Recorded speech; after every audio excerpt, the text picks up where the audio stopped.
చేశాం, తెలుగు జాతి కోసం చేశాను. ఈరోజు హైదరాబాద్ తెలంగాణకి వెళ్ళింది.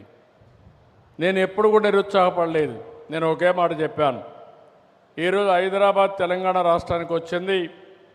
ఆ రోజు నేను తీసుకున్న నిర్ణయాల వల్ల హైయెస్ట్ పర్ క్యాపిటా ఇన్కమ్ ఇండియాలో ఎక్కడంటే తెలంగాణ రాష్ట్రం. నేను గర్వపడుతున్న ఒక తెలుగు రాష్ట్రం హైయెస్ట్ పర్ క్యాపిటా ఇన్కమ్ వస్తూ ఉందని.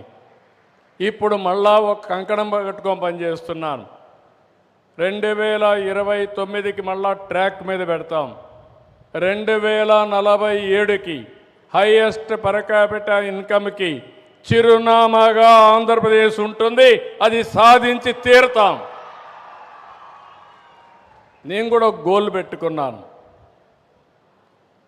ప్రపంచంలో 2047కి నెంబర్ 1 కమ్యూనిటీగా తెలుగు జాతి ఉండాలని, భారతదేశంలో భారతీయులు ముందుంటే అందులో అగ్రస్థానంలో తెలుగు వాళ్ళు ఉండాలని ఒక ఆశయం పెట్టుకొని పనిచేస్తున్నా. మీరు కూడా సెటప్ ఏ గో